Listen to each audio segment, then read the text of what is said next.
लोकसभा में एक ही मुद्दे पर दो सांसदों ने वो बात उठाई। वीडियो सोशल मीडिया पर वायरल देख रहे होंगे आप। बात कर रहे हैं हनुमान बेनीवाल और राजकुमार रौत की। एक ने कहा कि नशाखोरी इतनी बढ़ गई है, बड़े बड़े सेलिब्रिटी उसको प्रमोट कर रहे हैं, बच्चे इन्फ्लुएंस हो रहे हैं उन सब चीजों से और इसलिए नशा इतना बढ़ रहा है। वहीं हनुमान बेनीवाल ने क्या कहा कि ऐसे लोगों को आप राष्ट्रीय पुरस्कार दे रहे हैं, सम्मान कर रहे हैं, जो लोग पान मसाले का ऐड कर रहे हैं इनसे सम्मान वापस लेना चाहिए। आज इस विषय पर हम चर्चा करेंगे कि आखिर दो लोगों ने एक ही मुद्दा उठाया और ये जो दोस्ती दिखती है इन दोनों की लोकसभा में वो राजनीतिक स्तर पे क्यों नहीं दिख पाती है। नमस्कार, मैं हूं अंकिता और आप देख रहे हैं द फैक्ट इंडिया। मेरे साथ है वरिष्ठ पत्रकार वरुण बंसाली। सर, कई बार देखा गया है लोकसभा में हनुमान बेनीवाल और राजकुमार रौत को साथ, वहां पर तो इनकी दोस्ती इतनी दिखती है। सबसे पहले बात करें तो जो वीडियो इतना वायरल हो रहा है उस पर आप क्या कहेंगे कि हनुमान बेनीवाल और राजकुमार रौत ने लगभग एक ही मुद्दा उठाया है। देखिए, एक बार फिर से भारत की राजनीति में अवार्ड वापसी की बात हुई है, लेकिन इस बार अलग तरीके से हुई है। नेशनल अवार्ड्स क्यों दिए गए शाहरुख खान को और दूसरे अभिनेताओं को जब वो पान मसाले का प्रमोशन कर रहे हैं? ये खुले मंच से पूरे सरकार के सामने बोलने की मादा अगर किसी ने उठाई है तो हनुमान बेनीवाल ने उठाई है। और अगर ये नेशनल अवार्ड्स वापस देने की बात जो उठी है वो फिर से बॉलीवुड समेत पूरी पान मसाला इंडस्ट्री को झकझोर देने वाली है। जी। हालांकि टेक्निकली देखा जाए तो वैसे भी कोई पान मसाला अपना ऐड नहीं कर सकता, इसीलिए वो सरोगेट एडवर्टाइजिंग का यूज करते हैं। और इसीलिए वो पूरा ऐड देखकर आपको लास्ट में उस ब्रांड के नाम से इलायची बेची जाती है, ना कि पान मसाला। जी। तो वो वैसे भी सरोगेट एडवर्टाइजिंग होती है, लेकिन वो भी अगर हो रही है तो बिक तो उससे पान मसाला ही रहा है, ये कहना है इनका। और साफ तौर पे ये कहना है कि इसी वजह से इनके अवार्ड्स वापस ले लिए जाए और इस पर काम हो। ये मुद्दा उठाना सीधा सीधा कहीं ना कहीं एक अलग जगाता है नशा मुक्ति की तरफ, जिस पर आजकल काफी नेता काम कर रहे हैं। सचिन पायलट, हरीश चौधरी, अब हनुमान बेनीवाल, राजकुमार रोत। क्योंकि जिस तरह से उड़ता पंजाब के बाद अब उड़ता राजस्थान होता जा रहा है, इस पर काम करने की आवश्यकता भी है। पर ये प्रहार इतना सीधा होगा, जी। ये किसी ने नहीं सोचा था, क्योंकि सरकारों को इन कंपनियों से बतौर टैक्स बहुत मेजर रेवेन्यू मिलता है, बहुत बड़ा पैसा मिलता है। चाहे फिर वो अल्कोहल हो या फिर वो ये इस तरह के गुटखा पान मसाला वाली चीजें हो, इनसे जो रेवेन्यू मिलता है उसे इग्नोर नहीं किया जा सकता।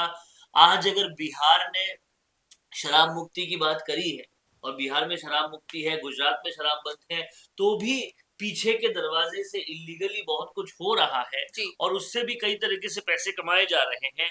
अब समझने वाली बात यह है कि हनुमान बेनीवाल ने इस वक्त पर यह मुद्दा क्यों उठाया।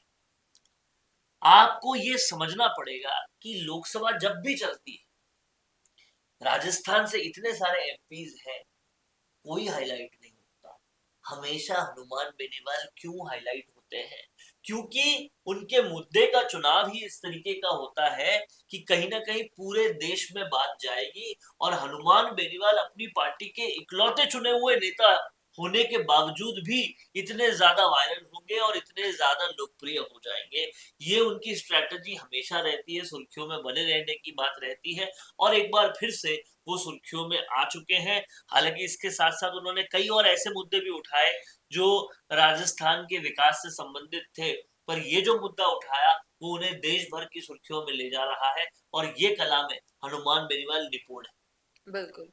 वहीं बात करें, जैसा कि हमने वीडियो के शुरुआत में कहा था कि लोकसभा में वैसे भी सांसदों को थोड़ा कम समय मिलता है। जैसे जो उन्हें समय मिला, दोनों ने लगभग एक विषय पे बात की तो हो सकता था, क्योंकि साथ ही बैठते हैं हमेशा दोनों, ये विचार विमर्श कर लेते कि एक व्यक्ति इस मुद्दे को उठा ले, दूसरा व्यक्ति, क्योंकि बहुत एक ही सारे विषय मुद्दे पर हैं। मैं इस बात में ये कहूंगा कि एक ही विषय पर बात की, लेकिन उसके समाधान अलग अलग बताए।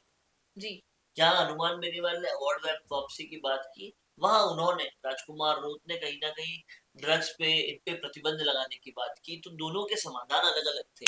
पर कहना मेरा ये है कि जिस तरह से ड्रग्स की प्रॉब्लम या मादक पदार्थों की प्रॉब्लम या ये गुटखा पान मसाला शराब की प्रॉब्लम बढ़ती जा रही है, उस पर फोकस करना तो बहुत जरूरी है। पर आज भी आप देखिए राजकुमार रोत ने भी इस पर कहा, लेकिन सारी लाइमलाइट कौन ले गया? हनुमान बेनीवाल ले गया। ये मानना पड़ेगा कि हनुमान बेनीवाल के पास ये कला है कि भले ही वो अपनी पार्टी के इकलौते चुने हुए प्रतिनिधि हो, लेकिन फिर भी कैसे न्यूज में आना है, कैसे सुर्खियां बटोरना है, कैसे वायरल हो जाना है, सोशल मीडिया का किंग कैसे बन जाना है, और साथ ही साथ लोगों का प्यार भी कैसे जीत कर ले जाना है, ये सारी चीजें वो जानते हैं। और उसी का एक बार फिर से उदाहरण उन्होंने ये मुद्दा उठाकर भी दे दिया है। बिल्कुल। लेकिन अगर बात की जाए राजस्थान में, तो कई बार होता है कई मुद्दों पर, जैसे हाल ही में नरेश मीणा का मुद्दा रहा था, तो हनुमान बेनीवाल तो वहां दिखे लेकिन राजकुमार रौत नहीं आए। तो जो दोस्ती यारी ये केंद्रीय स्तर पर दिखाते हैं, वो राज्य स्तर पर क्यों नहीं दिख पाती? देखिए, राज्य स्तर पे नहीं दिखने की बहुत सारी वजह है। सबसे पहली वजह ये है कि राजकुमार रोत का गोल ही अलग है। राजकुमार रोत वागड़ क्षेत्र से बाहर आना ही नहीं चाहते, ना ही वो प्रदेश भर की पॉलिटिक्स में जाना चाहते हैं।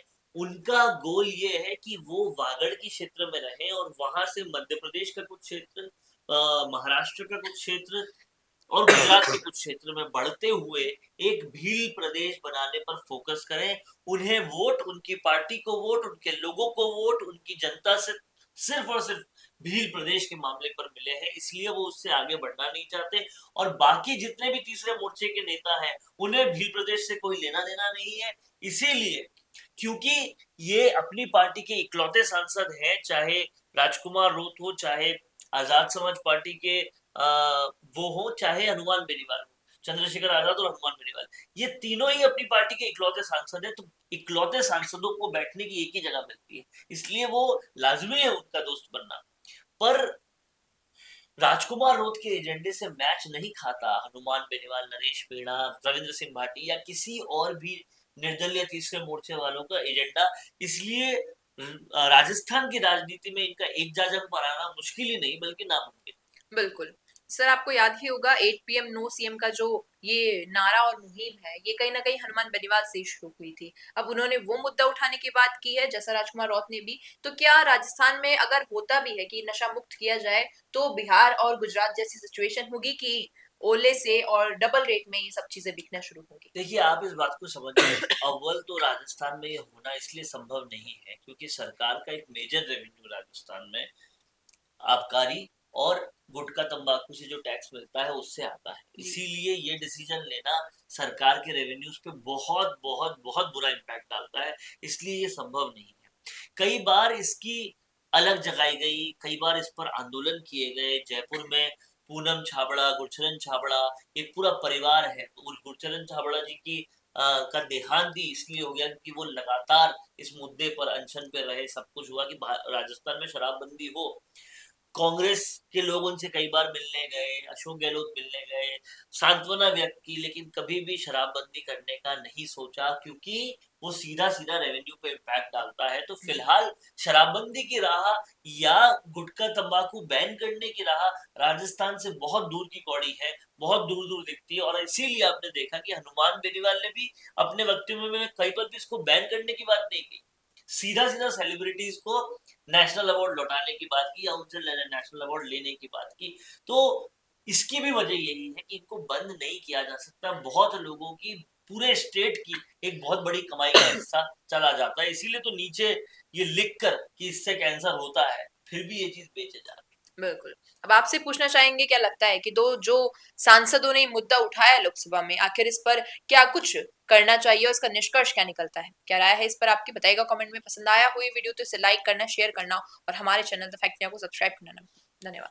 बिजनेस अच्छा हो सकता है, लेकिन अगर नाम नहीं दिखा तो पहचान कैसे बनेगी? अब टेंशन छोड़िए, द फैक्ट इंडिया आपके बिजनेस को देगा वो पहचान जो पूरे राजस्थान में हर किसी तक पहुंचे। न्यूज चैनल पर विज्ञापन, पॉडकास्ट और प्रमोशन के जरिए आप सीधे 5 लाख सब्सक्राइबर और 10 करोड़ से ज्यादा व्यूज तक अपनी पहुंच बना सकते हैं। तो देर किस बात की, आज ही द फैक्ट इंडिया से जुड़िए और अपने बिजनेस को बनाइए हर घर का नाम।